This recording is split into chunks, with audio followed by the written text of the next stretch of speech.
Hi everybody, welcome back to my channel. My name is Chris with Kristen's Crafts, and today I am bringing you another process video for the How to Kill a Kit with Style November 2022 series. Today I am using some Rosie Studio papers that have some bunnies on it and some pastel plaids and stripes. So I'm going to go ahead and scrapbook these photos of my grandson. Now I did have from the original page kit that I had made, an envelope of pictures along with the page kit. So I just grabbed out the three that were of Dylan so I can break it down. These can go into his album since it's him alone. And I am going to follow this sketch that was from Jen Miller. This was from the 30 Days of Sketches, day number 26.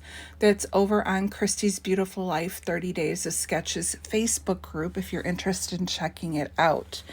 With this sketch, it's a very simple design. They have photo cluster in the bottom left-hand corner and then another photo in the top right-hand corner. And then they just have strips of paper going out from each side. So this would be a great layout if you're using up scraps or you are using up 6x6 paper pads. I personally just went ahead and cut into them because I've got more Easter pictures to scrapbook. So these will just go ahead and go with that, and I can make another few layouts using this paper. So when I was cutting them, I cut them at various widths. So one is at 1 inch, one is at 3/4 inch, and one is at 1/2 inch, just to vary it up a little bit. And the other thing I had to make sure that I did was to watch the direction of my paper. So when I went to cut it, I cut it going the one way, and then I flipped it and went the other way, just so it really didn't matter on the stripe or the plaid as much, but it really did make a difference for these bunnies. I just wanted them to pop up the right way. So now I'm just fitting them in and just following along with the sketch very closely with staggering the sizes. The only thing different is I switched the orientation of my pictures. I have the larger cluster in the top right or top left,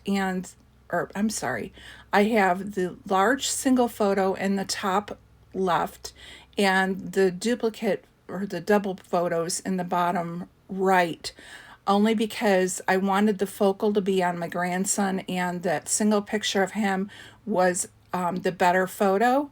And he's also kind of looking towards the center of the page. And the other ones I just think are supporting. So for me, having it go at the bottom of the page like you're reading a book left to right, top to bottom, made more sense for me, just showing him doing the Easter egg hunt.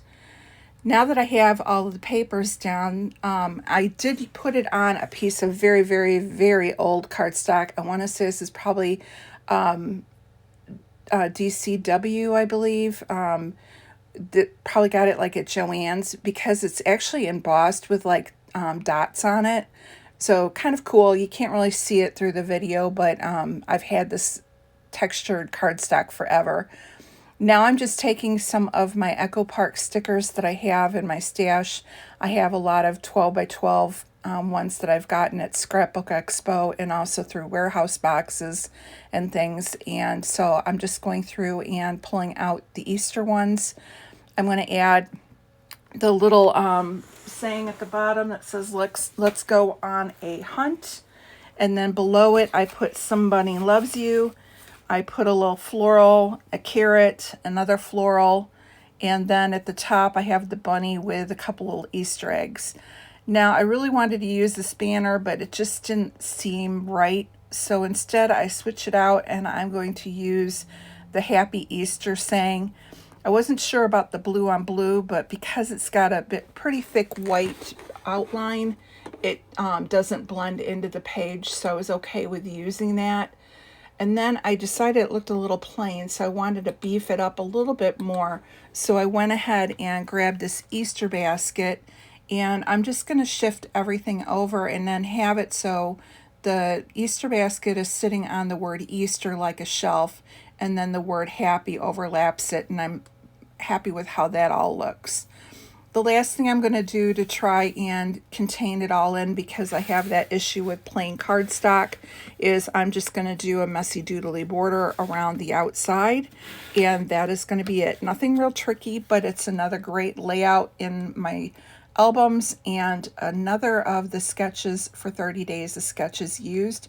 So if you're looking for some great inspiration, hop on over to Christy's Facebook page and stay tuned on my channel for another process video as we try and use up some of these page kits in my How to Kill a Kit with Style box for November. Have a great day. We'll see you again. Bye-bye.